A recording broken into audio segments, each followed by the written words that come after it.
ನಮ್ಮ ನಾಯಕರು ಯಾರು ಮೊಹಮ್ಮದ್ ಅಲಿ ಜಿನ್ನಾ ಮಜಾರ್ಗೆ ಹೋಗ್ಬಿಟ್ಟು ಅವ್ರ ಸಮಾಧಿಗೆ ಹೋಗ್ಬಿಟ್ಟು ಇವ್ರು ಇಡೀ ಪ್ರಪಂಚದಲ್ಲಿ ದೊಡ್ಡ ಜಾತ್ಯತೀತ ನಾಯಕ ಅಂತ ಹೇಳಲಿಲ್ಲ. ನವಾಜ್ ಶರೀಫ್ ಅವರ ಮೊಮ್ಮಗನ ಬರ್ಡೇಗೆ ಹೋಗ್ಬಿಟ್ಟು ಬಿರಿಯಾನಿ ತಿಂದು ಬರಲಿಲ್ಲ ನಾವು ಯಾರು. ಇವ್ರಿಗಿದು ಶತ್ರು ರಾಷ್ಟ್ರ ಅಂದ ಮೇಲೆ ವಿದೇಶಾಂಗ ನೀತಿನಲ್ಲಿ ಒಂದು ತೀರ್ಮಾನ ತೆಗೆದುಕೊಳ್ಳಿ, ನಮ್ಗೆ ಯಾವುದೇ ರೀತಿಯ ಪಾಕಿಸ್ತಾನ ಜೊತೆ ಸಂಬಂಧ ಬೇಡ. ಇಲ್ಲಿ ರಾಜತಾಂತ್ರಿಕ ರಾಯಭಾರಿಗಳು ದೆಹಲಿಯಲ್ಲಿ ಇಟ್ಕೊಂಡು ನಾವು ಅವ್ರನ್ನ ಶತ್ರು ರಾಷ್ಟ್ರ ಅಂತ ಹೆಂಗೆ ಕರಿತೀರಿ? ಆ ಪಾಕಿಸ್ತಾನ ಬಾರ್ಡ್ರಿಂದ ಫೆಲ್ಗಾಮ್ ಬರಬೇಕಾದ್ರೆ ಮಿನಿಮಮ್ ಒಂದು ವಾರ ಬೇಕು. ಇದುವರೆಗೂ ಸಹ ಯಾರಿಗೂ ಗೊತ್ತಿಲ್ಲ. ಅಲ್ಲಿ ಹೋಗ್ಬಿಟ್ಟು ದುಬೈನಲ್ಲಿ ಪಾಕಿಸ್ತಾನವ್ರ ಜೊತೆ ಕ್ರಿಕೆಟ್ ಆಡ್ತಾರಲ್ಲ, ಇವ್ರಿಗೇನಾದ್ರೂ ನಾಚಿಕೆ ಮಾನ ಮರ್ಯಾದೆ ಇದೆಯಾ? ಅಲ್ಲಿ ಆಡಕ್ಕೆ ಯಾರು ಬಿಟ್ಟಿದ್ದು?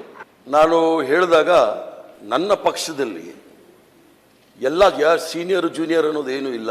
ಯಾರಿಗೆ ಜವಾಬ್ದಾರಿ ಇರುತ್ತೆ, ಸಭಾನಾಯಕರು, ಸಂಸದೀಯ ಸಚಿವರು, ಮುಖ್ಯ ಸಚೇತಕರು, ಅವ್ರೇನು ಹೇಳ್ತಾರೆ ಅದನ್ನೇ ನಾವು ಕೇಳೋದು. ನಮ್ಗೆ ಇಷ್ಟ ಇದೆಯೋ ಇಲ್ವೋ, ನಾವು ಯಾವುದೇ ಬೇರೆ ಸಂಘಟನೆಗಳು ವಾಟ್ಸಪ್ ಯೂನಿವರ್ಸಿಟಿಯಿಂದ ತೆಗೆದುಕೊಂಡು ನಾವೇನು ತೀರ್ಮಾನಕ್ಕೆ ಬರೋದಿಲ್ಲ. ಅವ್ರು ಹೇಳಿದ್ರು, ನಾನು ಕೇಳಿದ್ದೀನಿ. ಎರಡನೇದು, ಮಾನ್ಯ ಸದಸ್ಯರು ಪಾಕಿಸ್ತಾನ ವಿಚಾರದಲ್ಲಿ ಹೇಳಿದ್ರು, ಹರಿಪ್ರಸಾದ್ ಅವರು ಹೀಗೆ ಮಾತಾಡಿದ್ರು ಅಂತ ಹೇಳಿ.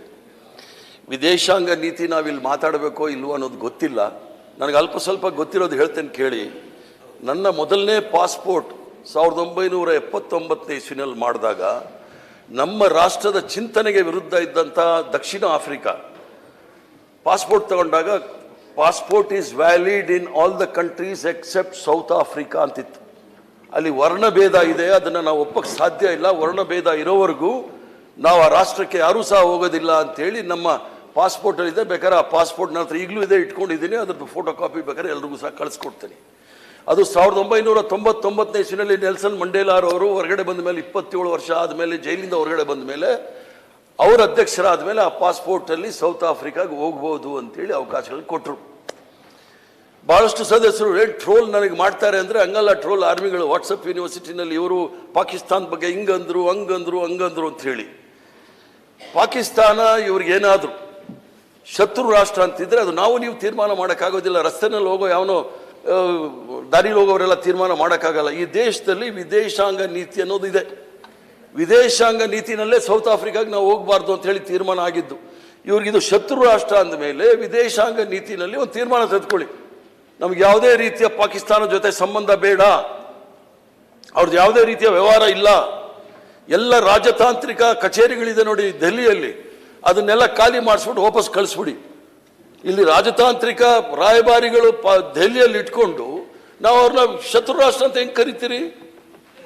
ಇರ್ಬೋದು ಇವ್ರಿಗೆ ಐಡಿಯಾಲಜಿಕಲಿ ಏನಾದರೂ ಇರ್ಬೋದು. ಶತ್ರು ರಾಷ್ಟ್ರ, ನಿಜವಾಗ್ಲೂ ಶತ್ರು ರಾಷ್ಟ್ರ ಅಂದರೆ ಚೈನಾದವರು ಆಕ್ರಮಿಸ್ಕೊಳ್ತಾ ಇದ್ದಾರೆ. ನಾನು ಹೇಳಿದ್ದಲ್ಲ, ಈಗಿರ್ತಕ್ಕಂಥ ವಿದೇಶಾಂಗ ಸಚಿವರು ಹೇಳಿದ್ದಾರೆ 4,000 ಸ್ಕ್ವೇರ್ ಕಿಲೋಮೀಟರ್ ಚೈನಾದವರು ಆಕ್ಯುಪೈ ಮಾಡ್ಕೊಂಡಿದ್ದಾರೆ ಅಂತ. ಅದನ್ನು ನೀವು ಶತ್ರು ರಾಷ್ಟ್ರ ಅನ್ನೋದಿಲ್ಲ. ಜೊತೆಗೆ ಅದನ್ನು ಮಾಡಿ ಪಾಸ್ಪೋರ್ಟಲ್ಲಿ ಸೀಲ್ ಹಾಕಿ, passport is valid everywhere except Pakistan ಅಂತ ಹಾಕಿ. ಯಾರು ಬೇಡ ಅಂತಾರೆ? ನಾವು ಯಾರೂ ಸಹ ಪಾಕಿಸ್ತಾನ ಅದು ಶತ್ರು ರಾಷ್ಟ್ರ ಅಂತಲೇ ಡಿಕ್ಲೇರ್ ಮಾಡೋಣ. ಪುಲ್ವಾಮಾ ಮತ್ತು ಫೆಹಲ್ಗಾಮ್ ವಿಚಾರ ಬಂತು. ಇವತ್ತಿಗೂ ಸಹ ನಾನು ಆವತ್ತು ಹೇಳಿದೆ, ಇವಾಗಲೂ ಹೇಳ್ತೀನಿ, ಈಗಲೂ ಸಹ ಅದ್ರ ಬಗ್ಗೆ ಯಾವುದೇ ವಿಚಾರಣೆ ಆಗಿ ಯಾವುದೇ ತೀರ್ಮಾನ ಬಂದಿಲ್ಲ. ಫೆಹಲ್ಗಾಮಲ್ಲಿ ಆಯ್ತಲ್ಲ, 26 ಜನ ಅಮಾಯಕರು ನಾಗರಿಕರು ಸತ್ರಲ್ಲ, ಆವತ್ತು ಡಿಕ್ಲೇರ್ ಮಾಡ್ಬೋದಿತ್ತು ಶತ್ರು ರಾಷ್ಟ್ರ. ನಮ್ಮ ಅಮಾಯಕರು ಸೈನಿಕರಲ್ಲಿ ಅಲ್ಲಿ ಸತ್ತಿದ್ದು. ಪುಲ್ವಾಮಲ್ಲಾದರೂ ಸೈನಿಕರು ಸತ್ತರು, ಅಲ್ಲಿ ಅಮಾಯಕ ಜನರು ಸತ್ತಾಗ ಕರ್ನಾಟಕದವರು ಸಹ ಇದ್ರು, ಹರಿಯಾಣದವರು ಸಹ ಇದ್ರು. 10 ಕಿಲೋಮೀಟರ್ ಬರುವಾಗ ಕುದುರೆ ಮೇಲೆ ಬಂದ್ರ, ನಡ್ಕೊಂಡು ಬಂದ್ರ, ಆ ಪಾಕಿಸ್ತಾನ ಬಾರ್ಡ್ರಿಂದ ಫೆಹಲ್ಗಾಮ್ ಬರಬೇಕಾದ್ರೆ ಮಿನಿಮಮ್ ಒಂದು ವಾರ ಬೇಕು. ಇದುವರೆಗೂ ಸಹ ಯಾರಿಗೂ ಗೊತ್ತಿಲ್ಲ, ಅದು ಡಿಕ್ಲೇರ್ ಮಾಡಲಿಲ್ಲ. ಎಲ್ಲರೂ, ಇಡೀ ದೇಶ ಆಕ್ರೋಶವಾಗಿತ್ತು ಪಾಕಿಸ್ತಾನದ ಬಗ್ಗೆ. ಅಲ್ಲಿ ಹೋಗ್ಬಿಟ್ಟು ದುಬೈನಲ್ಲಿ ಪಾಕಿಸ್ತಾನವ್ರ ಜೊತೆ ಕ್ರಿಕೆಟ್ ಆಡ್ತಾರಲ್ಲ, ಇವ್ರಿಗೇನಾದ್ರೂ ನಾಚಿಕೆ ಮಾನ ಮರ್ಯಾದೆ ಇದೆಯಾ? ಅಲ್ಲಿ ಆಡಕ್ಕೆ ಯಾರು ಬಿಟ್ಟಿದ್ದು? ಅದು ಬಿಟ್ಬಿಟ್ಟು ನಮಗೆ ಹೇಳ್ತಾರೆ.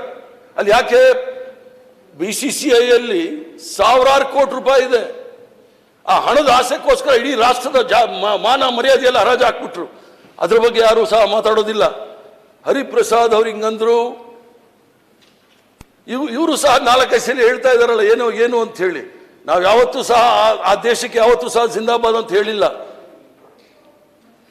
ಅಥವಾ ನಾವೇನಾದರೂ ನಮ್ಮ ನಾಯಕರು ಯಾರು ಮೊಹಮ್ಮದ್ ಅಲಿ ಜಿನ್ನಾ ಮಜಾರ್ಗೆ ಹೋಗ್ಬಿಟ್ಟು ಅವ್ರ ಸಮಾಧಿಗೆ ಹೋಗ್ಬಿಟ್ಟು ಇವ್ರು ಇಡೀ ಪ್ರಪಂಚದಲ್ಲಿ ದೊಡ್ಡ ಜಾತ್ಯತೀತ ನಾಯಕ ಅಂತ ಹೇಳಲಿಲ್ಲ. ಅದಲ್ಲದೆ ನಿಮಂತ್ರಣ ಇಲ್ಲದೆ ನವಾಜ್ ಶರೀಫ್ ಅವರ ಮೊಮ್ಮಗನ ಬರ್ಡೇಗೆ ಹೋಗ್ಬಿಟ್ಟು ಬಿರಿಯಾನಿ ತಿಂದು ಬರಲಿಲ್ಲ ನಾವು ಯಾರು.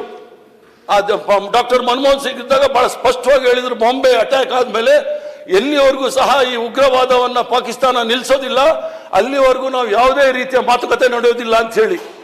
ಆದ್ರೆ 2014ರಲ್ಲಿ ಅದೇ ನವಾಜ್ ಶರೀಫ್ನ ಕರೆಸಿದ್ರೆ ನೀವು ಏನೋ ಪ್ರಮಾಣ ವಚನಕ್ಕೆ, ಆಮೇಲೆ ಇವೆಲ್ಲ ನಡೆದೋಯ್ತು.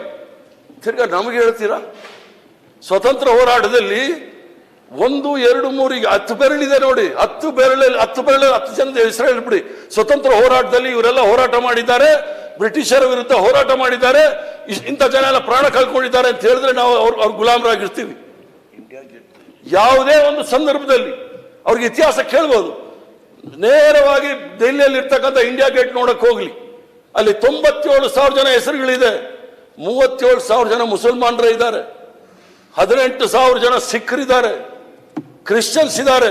ಯಾವ್ದಾದ್ರು ಒಂದೇ ಒಂದು ಇವ್ರ ಸಂಘಟನೆಗಳು ಇದೆಯಲ್ಲ, ನಮ್ಮ ದೇಶವನ್ನ ಕಾಪಾಡೋದು, ದೇಶ ಪ್ರೇಮಿಗಳು, ದೇಶಭಕ್ತರು ಅಂತ ಹೇಳಿ ಸರ್ಟಿಫಿಕೇಟ್ ಕೊಡೋರು ಒಂದ್ ಹೆಸರು ತೋರಿಸ್ಬಿಡ್ಲಿ ಆ ಇಂಡಿಯಾ ಗೇಟ್ ಅಲ್ಲಿ. ಸೊ ಆದ್ರಿಂದ ಇದು ನಿಲ್ಸೋದು ಒಳ್ಳೇದು. ಇಲ್ಲಾಂದ್ರೆ ಇದ್ರ ಬಗ್ಗೆ ಚರ್ಚೆ ಆಗಂಗಿದ್ರೆ ನಾವು ಚರ್ಚೆ ಮಾಡ್ಲಿಕ್ಕೆ ತಯಾರಿದ್ದೀವಿ. ಆದ್ರಿಂದ ವಿಶೇಷಾಂಗ ನೀತಿ ಮಾಡೋದಿಲ್ಲ. ಯಾಕಂದ್ರೆ ನಾನು ಯಾರಿಗಾದ್ರೂ ಇಲ್ಲಿ ಹೊಗಳ್ತೀನಿ, ಆ ಪಕ್ಷದಲ್ಲಿ ಇದ್ರೆ ನನಗೇನು ಅಭ್ಯಂತರ ಇಲ್ಲ. ಹೊಗಳದು ಒಂದು 6 ತಿಂಗಳಿಗೆ ಅವ್ರ ಕೈಯಲ್ಲಿ ನನಗೆ ಬಯಸ್ತಾರೆ. ಆದ್ರಿಂದ ಸತೀಶ್ ಅವ್ರು ಬಹಳ ಚೆನ್ನಾಗಿ ಮಾತಾಡಿದ್ರು, ಇನ್ನು ಕೆಲವ್ರ ಬಗ್ಗೆ ನಾನು ಒಳ್ಳೇದು ಮಾತಾಡಿದ್ದೆ, ಅವ್ರ ಕೈಲೇ ನನಗೆ ಬಯಸ್ತಾರೆ. ಆದ್ರಿಂದ ನನಗೇನು ಬೇಸರ ಇಲ್ಲ. ಮತ್ತೆ ನಾನು ಹೇಳಿರ್ತಕ್ಕಂಥದ್ದು ಈಗಲೂ ಕೂಡ ನನ್ನ ಸಮುದಾಯದ ಒಬ್ಬ ಹುಡುಗನ್ನ ಕೊಲೆ ಆಯ್ತು ಸಿದ್ದಾಪುರದಲ್ಲಿ. ಮೊಬೈಲ್ ಬೇಡ ಆಯ್ತಾ, ಕೊಲೆ ಆಯ್ತು. ಯಾರು ಕೊಲೆ ಮಾಡಿದ್ದು? ಒಬ್ಬ ಜ್ಯೋತಿಷ್ಯ ಹೋಗಿ ಕೊಲೆ ಮಾಡಿದ್ದಾನೆ.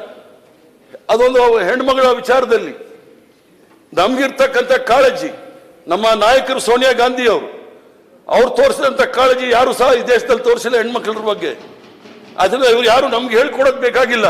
ನಾವು ಹೇಳಿದ್ದು ಹೆಣ್ಮಕ್ಳು ಬಹಳ ಸುರಕ್ಷಿತವಾಗಿರ್ಬೇಕು ಈ ದೇಶದಲ್ಲಿ, ಯಾವುದೇ ಸಂಘಟನೆಯಲ್ಲಿ ಇರಲಿ, ಯಾವುದೇ ಇರಲಿ ಅಂತ ಹೇಳಿ. ದಿನನಿತ್ಯ ಈ ತರ ಬಂದಾಗ ಜನಗಳಿಗೆ ಏನಾಗುತ್ತೆ, ರಾಜಕೀಯ ವ್ಯಕ್ತಿಗಳೆಲ್ಲ ಇದೇ ತರ ಅಂತ ಎಲ್ರಿಗೂ ಸೇರ್ಸ್ ಅಂತಾರೆ. ಆದ್ರೆ ಪುರುಷ ಪ್ರಧಾನ ಸಮಾಜದಲ್ಲಿ ಇವೆಲ್ಲ ನಡೀತಾ ಇರ್ತಕ್ಕಂಥದ್ದು ಮಹಿಳೆಯರ ಶೋಷಣೆ, ಅದ್ರ ಜೊತೆಗೆ ವ್ಯವಸ್ಥೆ, ಸಂಪ್ರದಾಯ ವ್ಯವಸ್ಥೆಯಲ್ಲಿ ಏನೇನು ಆಗಿದೆ ಅನ್ನೋದು ಹೇಳಕ್ ಹೋದ್ರೆ ಹೇಳಲಿಕ್ಕೆ ಆಗೋದಿಲ್ಲ. ಅದಕ್ಕೋಸ್ಕರ ರಾಜಕಾರಣ ಮಾಡುವಾಗ ಹೆಣ್ಣಿನ ಗೌರವವನ್ನು ಮುಂದೆ ತೆಗೆದುಕೊಂಡು ಬಂದು ರಾಜಕಾರಣ ಮಾಡಬೇಡಿ. ಇದು ಅಷ್ಟೇ ನಮ್ಮ ಕಳಕಳಿ. ಆದ್ರಿಂದ ತಾವು ಹೇಳಿದಾಗೆ ಕರ್ನಾಟಕ ರಾಜ್ಯದಲ್ಲಿ 2023ನೇ ಇಸ್ವಿನಲ್ಲಿ ಕರ್ನಾಟಕದ ಜನತೆ 136 ಸೀಟ್ ಕೊಟ್ಟು ಈ ರಾಜ್ಯವನ್ನ ನೀವು ಶಾಂತಿ ರೀತಿಯಿಂದ ನಡೆಸ್ಕೊಡಿ, ಕಾನೂನು ಸುವ್ಯವಸ್ಥೆ ಸರಿಯಾಗಿರ್ಲಿ, ಈ ರಾಜ್ಯ ಸರ್ವ ಜನಾಂಗದ ತೋಟ ಆಗಲಿ, ಇಲ್ಲೆಲ್ಲೂ ಸಹ ದ್ವೇಷ ಇದಕ್ಕೆಲ್ಲ ಕಾರಣಗಳಾಗಬಾರ್ದು ಅಂತ ಹೇಳಿ ಜನಸಾಮಾನ್ಯರು ನಮ್ಗೆ ಓಟ್ ಕೊಟ್ಟಿದ್ದಾರೆ. ಅದಕ್ಕೆ ಅವಮಾನ ಮಾಡಲಿಕ್ಕೆ ಯಾರಿಗೂ ಸಹ ಅಧಿಕಾರ ಇಲ್ಲ.